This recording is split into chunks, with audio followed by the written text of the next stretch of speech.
Bonjour et bienvenue sur ce nouvel épisode du podcast MK Framework. Aujourd'hui, on va voir en détail comment fonctionnent les layouts et les vues.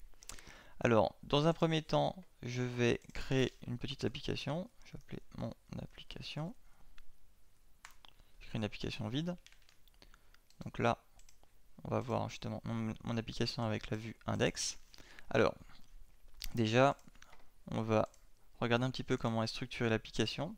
Donc, mon application, on voit qu'on a deux modules, default et pagination. Donc là on voit dans la barre de debug que le module c'est bien default et l'action c'est index pardon pour information.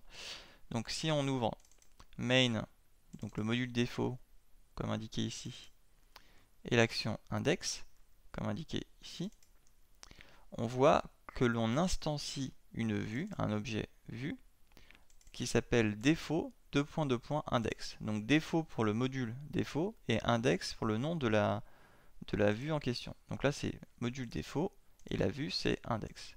Alors pour information, vous pouvez l'appeler comme vous voulez, il n'y aura pas de lien entre le nom de l'action et le nom de la vue, justement. C'est pour ça qu'on le définit. Ce n'est pas tacite. Donc là, quand on affiche la vue en question, on voit bien vue index. Vue index est affichée ici. Vous allez me dire, mais comment ça se fait qu'il est affiché ici? Eh bien, si on remonte en amont, on voit qu'il y a une méthode before. La méthode before est appelée, comme l'indique son nom, avant l'appel principal de la vue. Enfin, de l'action. C'est-à-dire, par exemple, ici, on veut afficher le module défaut et l'action index. Donc au chargement, le framework va dire j'instancie le module défaut, j'appelle la méthode before, ensuite j'appelle l'action demandée, à savoir index, et à la fin, after, j'appellerai cette méthode-là qui fera l'affichage du layout. Alors, pour le layout, on voit qu'on instancie une classe layout qui contient template 1. Si on se rend dans le layout, dans le répertoire layout, et qu'on ouvre le template 1, on voit qu'ici, il y a du code HTML, le code HTML d'une application simple, d'accord, avec ici le titre, mon application, qui est affiché ici. Mais on peut par exemple ici mettre un titre également, mon application. Voilà, comme ça on a un titre, mon application, et ici on pourra avoir, par exemple, footer, un footer. Ah, attendez, footer, je vais mettre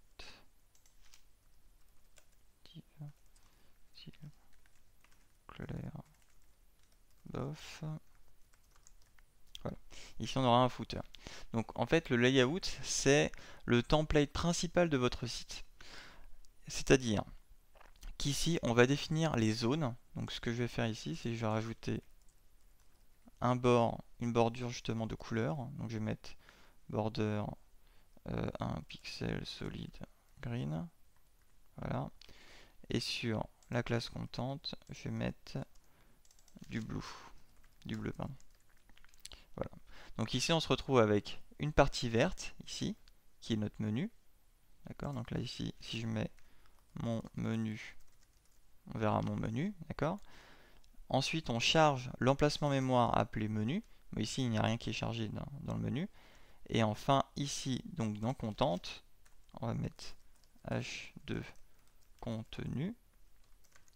Voilà. Et on voit bien notre contenu et vue index puisqu'on charge l'emplacement mémoire main. Alors, l'emplacement mémoire main, si on revient sur notre module, on voit que dans la méthode index, on instancie une vue et qu'on l'ajoute au layout. Donc c'est bien ce qu'on fait, on ajoute au layout template 1 à l'emplacement mémoire main notre vue défaut index. Donc par exemple, si on veut par exemple, on va créer une vue ici menu. Alors ce n'est pas très propre, c'est juste pour vous expliquer un petit peu le principe. Créer un nouveau fichier, donc je vais l'appeler menu.php par exemple. Ici je vais mettre ul mon lien 1. Voilà. Je vais peut-être mettre un lien aussi.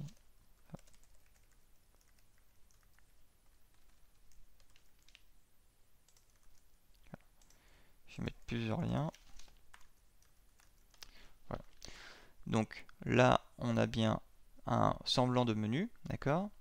On va retourner dans main, on va instancier toujours une classe vue, donc default. Et là, cette fois-ci, on a vu que la vue s'appelait menu. On va l'appeler menu.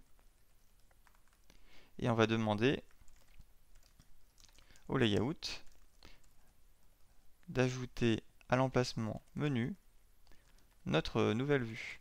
On va appeler nouvelle vue menu d'ailleurs, pour pas s'embrouiller, pour que ça soit bien clair pour vous. Donc ici on instancie défaut menu, voilà. Et ici on va ajouter à l'emplacement mémoire menu, ici. On va lui ajouter, pardon. Mince, je me suis trompé. On va lui ajouter notre vue qu'on vient d'ajouter. Ici, menu. Donc là si on réactualise, on se retrouve bien avec les liens à gauche. Donc logiquement, si donc, je vais faire un seul ligne pour bien séparer les deux parties. Si on demande que vue index soit affiché à menu et inversement menu soit affiché à la place de vue index, donc on inverse les choses, on se retrouve bien avec les liens qui sont affichés à droite et vue index qui est affiché à gauche. Donc là je vais revenir en arrière. Je vais montrer une autre chose également, c'est que si vous remarquez bien, je ne fais pas set à l'emplacement main de la vue, mais je fais bien un add, c'est-à-dire que j'ajoute. Donc si vous voulez par exemple ajouter votre menu en dessous de votre vue index, c'est simple, vous indiquez main ici, et donc vous allez ajouter à l'emplacement main votre vue menu. On ajoute vraiment. Donc si vous avez par exemple plusieurs modules, un qui va vous lister par exemple les derniers articles écrits, puis un autre qui va vous lister ceux qui sont le mieux notés, etc. Vous n'avez pas besoin de vous embêter, vous allez créer vos différentes vues et vous allez les ajouter avec la méthode add au même emplacement mémoire. Ils seront mis les uns en dessous des autres, comme vous pouvez le remarquer ici. Donc voilà. Donc voilà pour, j'arrête pas de dire voilà, mais c'est pas grave, pour la présentation du layout et des vues. Je vous invite à vous rendre sur le site du MK Framework dans la rubrique schéma de la catégorie présentation. Vous voyez ainsi un schéma qui explique ce que je disais tout à l'heure, à savoir le chargement du module article, puis la méthode before, puis la méthode list, et éventuellement, si elles existent, méthode before list. Donc là, vous voyez comment c'est fait donc de manière schématique. Donc là on voit bien méthode before, on a instancié notre classe layout. Ensuite on a appelé notre méthode list, donc nous ici c'était défaut index. Et on va demander au layout de faire un add. Donc on voit ici un add à l'emplacement main de notre vue. Donc on ajoute à un endroit de notre template. Voilà. Et le after sert juste à afficher l'ensemble. Donc voilà pour cet épisode spécial sur le layout et les vues. Je vous remercie de votre écoute et je vous dis à bientôt dans un prochain épisode. Merci, au revoir.